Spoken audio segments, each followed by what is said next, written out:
Hey, Daisan here. I'm bringing to you guys episode 20 of the Day and Night podcast. Today's going to be a short one because not much has happened since the last 2 weeks. So after the whole wind down from last three events, Summer 2 rerun, Raid rerun, well, Slayer's Raid rerun, right? We've moved on to Summer 3. So pretty much Summer 3 has come. Event is ending soon because 2 week cycle. And we have two new units. We have Swimsuit Albedo and Swimsuit Shoutier. Shoutier is actually a pretty good buffer with her skills. She's also a tech buffer to join her other speed self as the Italian collab speed buffer. And I think the aura is the heart buffer. And I think we're missing power buffer, and we're missing int buffer. Yeah, I don't think we have those yet because it might be a really good element for a buffer because we got a really good amount of dark units or int units. And then on the flip side, we have Albedo. She is a water DPS. She has some really good ratios for her skills, so that she does single and AoE pretty well. Mana costs aren't too terrible. Speaking of mana costs, we can rewind to Shoutier, who has the fabled passive of MP regeneration per turn. We've seen this with Anniversary Irons, but has had a threshold. So now that we see it with it being completely unrestricted, I think it's great. If you look at it in a vacuum, though, they made her mana skills more expensive, but the mana regen is supposed to compensate it. At this point, you could have two opinions. One opinion is, oh, why didn't they make the mana cost cheaper on her skills and give her a different passive? And the answer to that is because they don't want to devalue certain skills, like the ability to tech buff, right? Because I'm pretty sure if you look at the skill on cosplay Shoutier, it is a 5 MP speed / everything else buff, right? So they wanted to keep, I think, mana cost consistent across the buffing skills. Don't quote me on auras, but auras should also be 5 MP as well. So they just don't want to kind of devalue the cost of that buff, which is fair. But if you look at that buff and you regulate it to use compared to stuff like Yoshinon, one has 5 MP, one is a 3 MP, and then if you take the MP regenerativeness into context, right? So if a skill normally costs 5 MP to cast, right? You have 10 mana to begin with, and you cast a 5 MP skill. At the end of the turn, you're going to have 7 MP because she regains +2, right? Same thing with Yoshinon. She casts a 3 MP skill, end of the turn, mana regen +1, comes back to 8, right? So it's not as detrimental as you would think. Overall, it kind of balances out of high cost skill plus mana regen, so it's not too awful. But it's just kind of a nice kind of food for thought about how useful a unit skill is possibly going to be compared to just if you want to run a different unit because of cost of values, I guess. It's honestly, it feels weird to even make this a podcast episode, right? But I do want to be a bit consistent. So besides that, Summer 3 as an event all day hasn't really been anything too crazy to talk about. We've had the event, which is just we get the story, we get the Undead. The Undead is, I would not say too difficult. It feels like you could just kind of nuke anything. I'm pretty sure just Wave 2 Demi is a moderate DPS check because he has regen. Obviously, they kind of tailor it so that you want to kind of run the event units because it just more damage, right? Not too much of an issue to clear it difficulty wise. I even say Nazarick Momon would not be awful because of the HP cut. Technically, Albedo has the HP regen cut as well, except that his is higher at I think 80, hers is at 50. So take whatever you will from that of what you want to kind of bring to that Undead. Realistically, if you have a strong enough team, you don't even really need to worry about the DPS check because you'll just run over it regardless. It's a good trend lately, but we've always had 5-star tickets in shops now. We've had 2 achievement icons, which it's gonna run you, I think, like 1.1 million points or something, which kind of sucks. But like, there's nothing really else for you to grab unless like, well, if you kind of farm a lot in the game. Anything else is the scrolls and mats. Um, Achievement icons actually give you a bit of stats to later bonus. Some could say it doesn't really matter, but then a lot of those somethings equal like a big something in the end. If like you just pile on these small achievements. Yeah, I was gonna say, looking at just the news section, um, from the game, like I don't think we have any kind of predictions for anything, really crazy to come out. Lately we've been having a lot of paid banners come out. So like summer banners, right? Swimsuit banners, and then we have the rerun of the Overdrive Up item we've got from earlier last month. Same thing with the Luck Rack item is still in the shop. I think it might have actually phased out pretty soon, but we've been. I can't say the game has been moving to a direction of you need to like become like a whale or you need to like pay money, but there's been a lot of quality of life stuff that's made being a paid player easier, but I don't think it really detracts too much from being a free to play overall. uh yeah, the only I think I would like someone else to kind of just reflect on the current state of the game. um as always, I still keep playing, and there has been a lot of stuff on the rumor mill about upcoming events, and then like people have speculation. So next month probably we're gonna get, following a series of trends, right? We are gonna get unit buffs, right? So if you kind of look at the calendar from last year, you're gonna end up seeing what we had about this time was what end of the end of July. Summer is ending. We're most likely gonna get Yukata units coming back.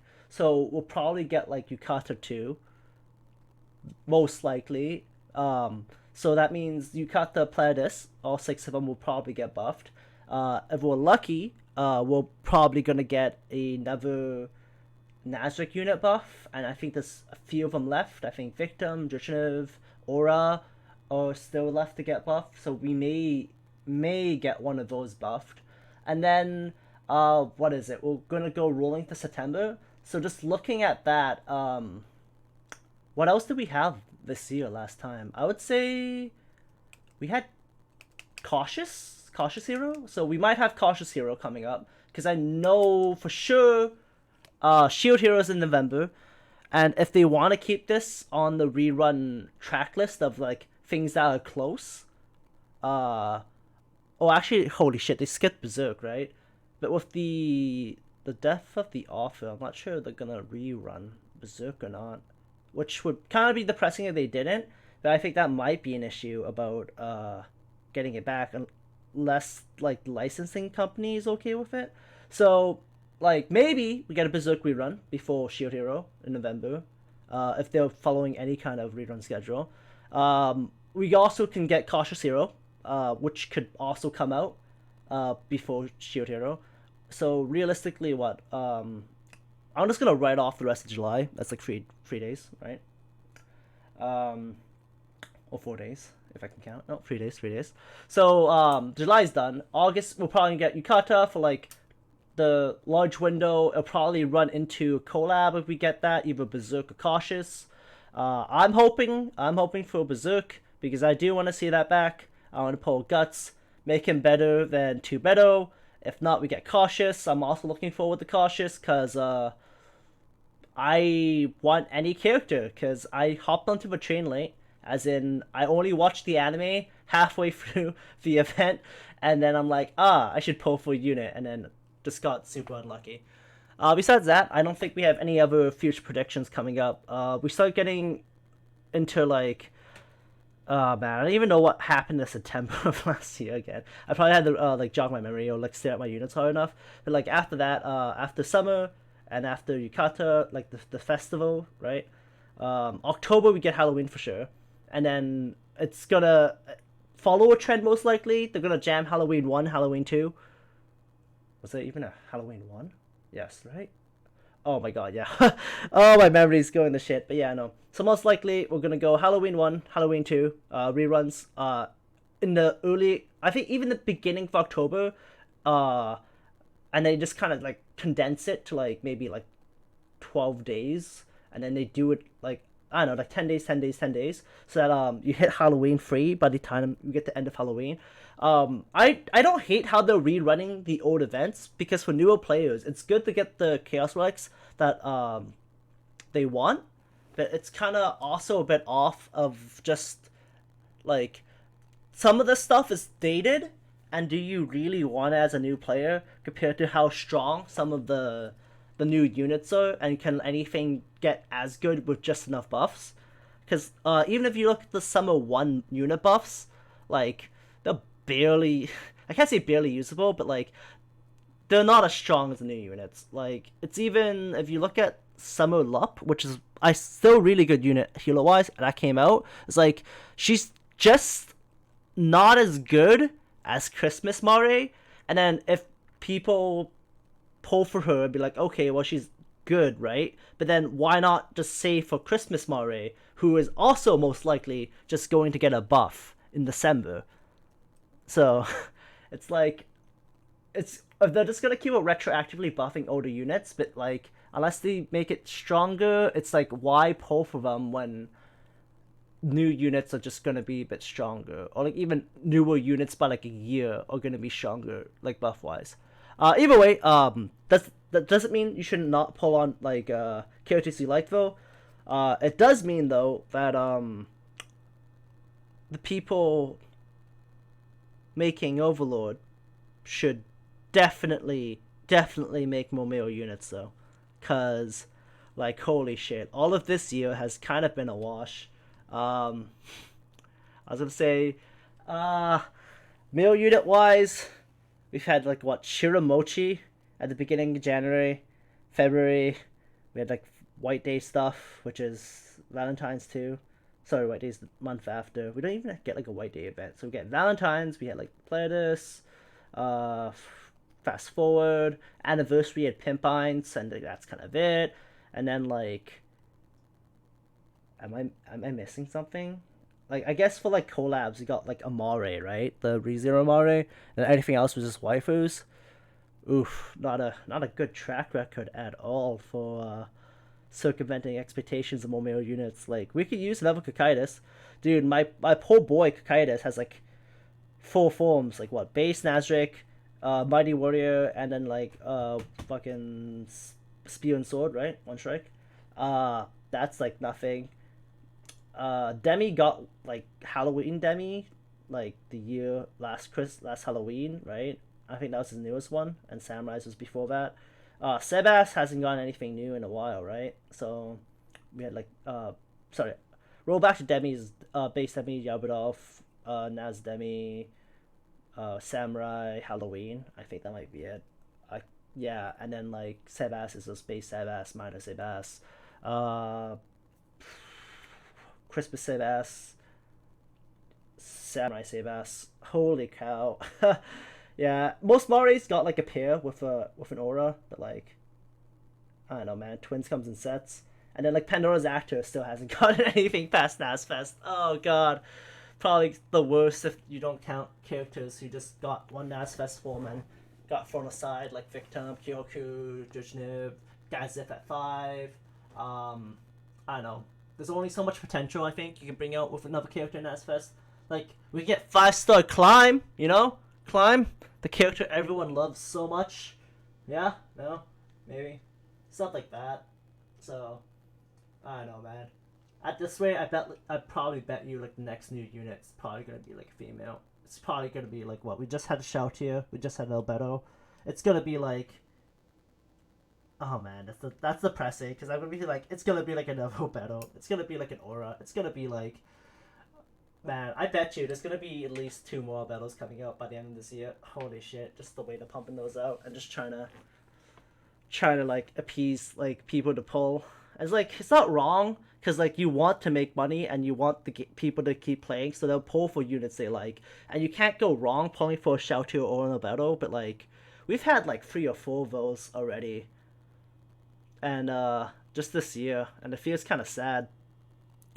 All right, well, I'm gonna wrap this up. I've had this out with a bunch of rambling, but overall, we've had Summer Free, and then I can say, if you're still playing Master of Ed, power to you. I still play it every day. It's just that, uh, I want, I want reruns, I guess.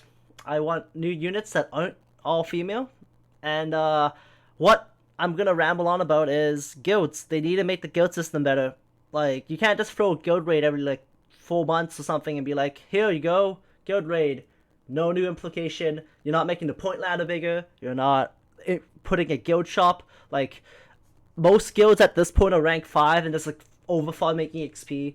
And hopefully they don't wait till 3rd year anniversary to actually update guilds again, because that'd be very sad.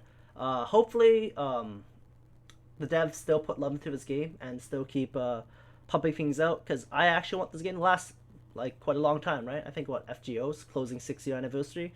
So if this game could even get to like 4 years, 5 years, that'd be amazing. I'm still hoping for season 4 of Overlord to research this game. So let's just keep plugging away at this, and hopefully next podcast I'll have a lot of good things to say about the game with the new content coming out, right? So thank you all for watching this episode of the Day and Night Podcast. I will actually get a guest next week, because not that week, next week, next podcast, because I just been busy with a lot of IRL stuff. So I just wanted to kind of let you guys know what's been happening in Master of Ed, and I'll catch you all next podcast. Peace.